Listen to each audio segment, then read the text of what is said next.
everyone and welcome to my channel. I'm Vanessa and I'm going to be sharing with you why and how I don't pay full price for clothing, shoes and accessories. I love name brand clothing, but I absolutely hate paying name brand prices. Now this all started way back when I was a kid. My parents, I was born and raised in South Africa, and my parents both worked in clothing factories way back in the 80s.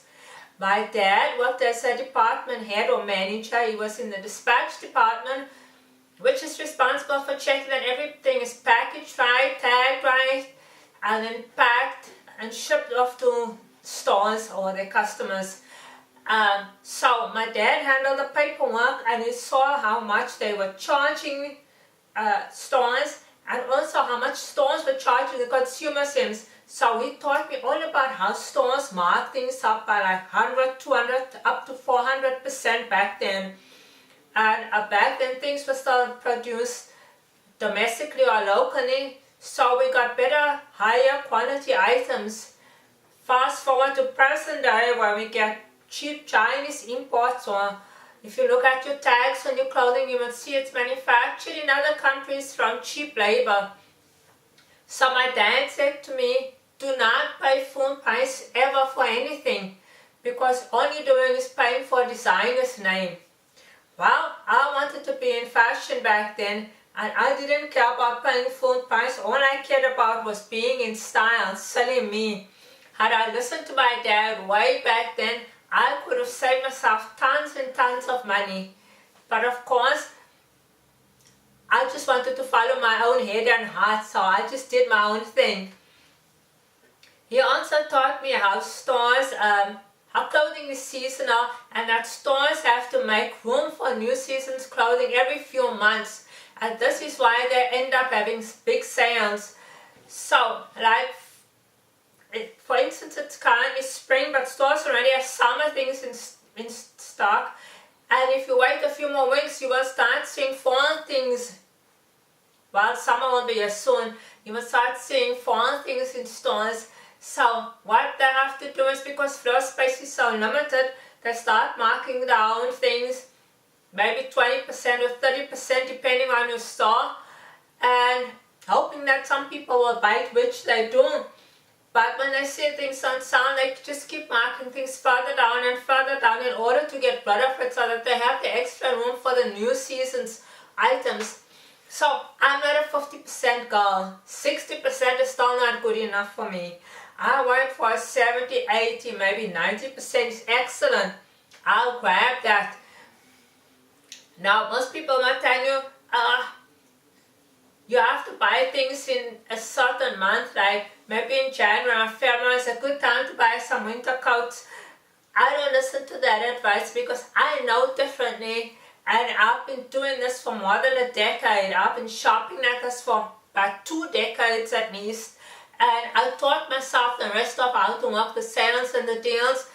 But the other things I all learned from my dad, like the manufacturing process, the markups, how stores have to put things on sale in order to move them, and how patience plays the biggest role in the shopping game, because it's all about a waiting game. Sometimes I will look at an item that I'm interested in, and then I'll see that the price might be good for some people, but it's still not low enough for myself. So I'll just wait and wait and wait, and in most cases that patience pays off, because then I end up picking things up for a song.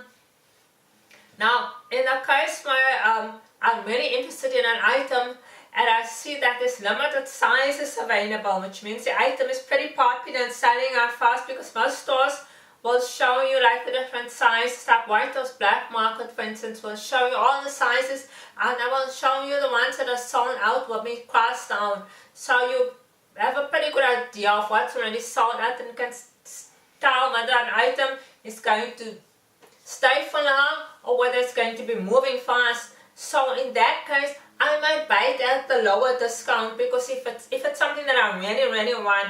If not, I'll just wait and see if I can pick it up for even less. Now, the one way that I love to shop store sales is with coupons. Now I know that most people found coupons, but who doesn't like free? Huh? This is Victoria's Secret coupons. They always have like a free panty deal. They'll send you these things in the mail, or they'll send you emails with, I'll take $10 off your purchase. Lots of stores do that. Now my favorite store for coupons is Kohl's, because Kohl's allows you to stack up to at least 4 coupons online. You can stack a dollar amount coupon, you can add a percentage of coupon, and then you can add your yes to your rewards.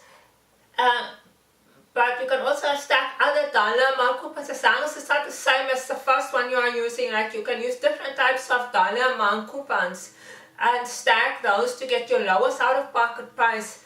Now, like I said, most people are found on coupons, but why not use coupons when it's saving yourself money? The whole idea of couponing or shopping the way I do is to save my family lots of money. And who doesn't like to save money? I mean, if it's going to pay for a new car for me, or put on some furniture in our home or things, then yeah, I'm all for it.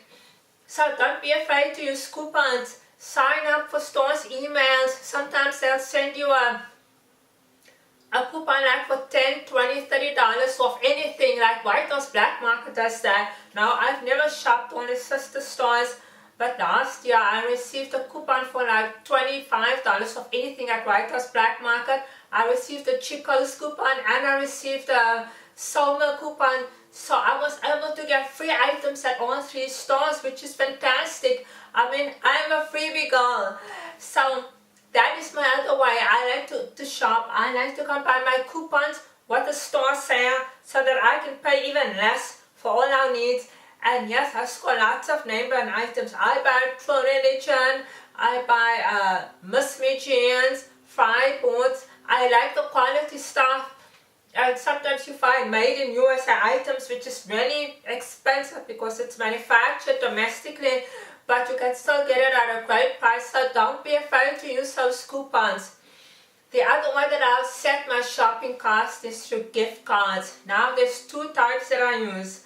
One is I like to buy discounted gift cards. I shop at places like Rite Aid or CVS, which will give you rewards if you buy certain gift cards. All you have to do is check the ads and then they will give you reward points in return. So what I do is, let's say like this week they have $25 Burlington gift card, get $5 in rewards at Rite Aid. So the limit is 2, so I'll buy $50 in Burlington gift cards and I'll earn $10 in rewards. But since I use the Rite Aid and other drugstores for grocery and household purchases, I'll just take $10 out of our household grocery budget and add that to my shopping budget. So now I have an extra $10 in my pocket to shop with. That's my one way to do gift cards. Even if I'm not using that gift card or need it right away, I'll just save it for a rainy day, because if it's a store that I frequent, I definitely want that discount. The other way that I do is I use point earning sites. I love using places like Swagbucks, MyPoints, and Insta gift cards. I don't earn much per month. I just let the apps run while I'm busy doing other things during the day. I maybe make about $25 a month on each site. And then I also utilize things like Ibotta and other grocery saving apps where you can turn your points or rewards into gift cards. Now I like a gift card because I'm less tempted to spend cash. For me it actually works that way because I've earned that gift card. But so I don't really have to spend my own money on it. This is just, to me, a gift card is just separate money, and I stick them all into a file or an envelope and save it for when I really do need something, and then I'm like, oh, I don't have to use cash. So in 1 month I can maybe earn $100, and I'll just point earning sites in total, and then I combine that with my coupons and the store sale. And then sometimes I don't even pay anything out of pocket. And to me that kind of feels like free. So who doesn't like free shopping? I'm not gonna lie. I love nice things, but getting them for free makes me feel even better.